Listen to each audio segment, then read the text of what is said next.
Close your eyes and imagine yourself on the field, on the court or track, moments before the game.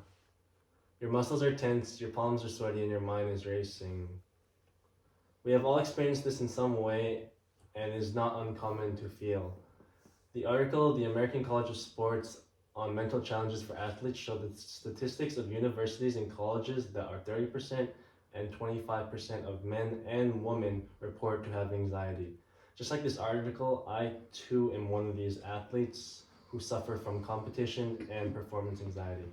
For 4 years, I have ran cross country and track, and being from a large bodied sport, it doesn't get easier from competing. Suffering from competition anxiety doesn't get any easier. However, today we are going to dive into different coping strategies and to combat these self-issues we have today. We're going to break down three methods of strategies, each consisting of 2 to 3 points. The first strategy we're going to dive into is called emotional calming, and from the article in 2021 about personality, coping strategies, and health in high performance in athletes by the University of the Balearic Islands in Spain, has shown that emotional calming has decreased the amount of anxiety for athletes, as it is a very practical way to cope. Like, it's very simple to cope with. And emotional calmness can be used in many ways. There's a physiology training, which we delve into deep breathing exercises so we can have a calm mind, which is stated by the Integral Care Organization in mental health care. In addition to physiology, there is visualization, where we use the mind to dive into the calm state of mind, creating a quiet place into our body for us to rest.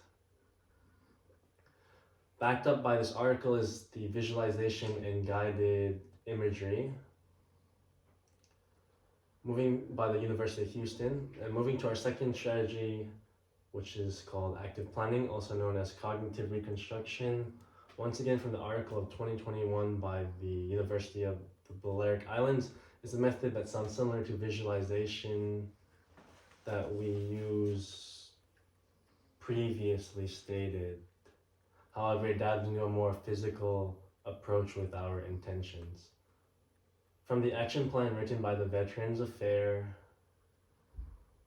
government document, being active, hence active planning, means to actively pursue something. It's actively go out your way for something for your body and your mind. It is something that can make you feel good, whether it is socializing with another person, playing with your hobbies, any activities that challenge your mind for you to go after it. This can be hobbies, trying new things, putting yourself out there, out in the open. Another point that dives into active planning is creating lists and spreadsheets. Something that gets us to release pressure is sometimes using the mind, like activating the brain power and writing down things to do on a daily list, kind of like a groceries list. Like, it is a great way of seeing how to pass through anxiety from ourselves. And transitioning into the last point of active planning is very similar to the previous point stated by the Veterans Affairs document, is that we should try journaling, as it releases anxiety. Journaling allows us to break the timeline of what we're going to do, whether that's through the minutes, the hours, the days, what we're going to complete, and minor and major goals that we're willing to take in that list. And going on to our third and final strategy, sleep fatigue and stress. What do these three things have in common? These three contrast with each other as they are the categories of pushing and pulling. Sleep is gain through the quality of how much sleep we achieve, because fatigue will always set in and the mind will always play tricks when we are fatigued, which leads into stress for us to always think of the worst outcomes in our day.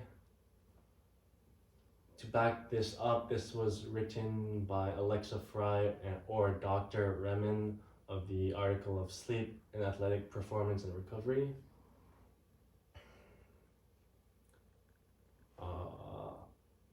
How does sleep affect us?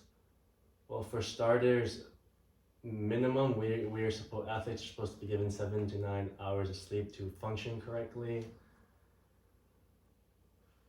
And how does this apply to anxiety? Anxiety always plays a role in not keeping it always plays a role in how hard we push our bodies to limits every day, and having adequate sleep with enough recovery allows us to push through the exertion we lost. Sleeping not only recovers the amount that we put into the sport every day, but it also covers the stress, as we tend to run poorly on low quality of sleep. And sometimes on low quality sleep, planning, thinking, and making decisions doesn't always go your way. Competition and anxiety as an athlete aren't out of the blue. They are something that we encounter every day. They are something that everyone in their life encounters. This goes from college level, high school level, and beyond. By implementing the importance of sleep, fatigue, and stress, we can infer. By implementing the importance of sleep, fatigue, and stress, emotional calming, and active planning, we can infer that we can learn how to navigate through our issues and enhance our overall experience, our overall athletic experience, and we can cultivate a more positive outcome and mindset when we're out on the field.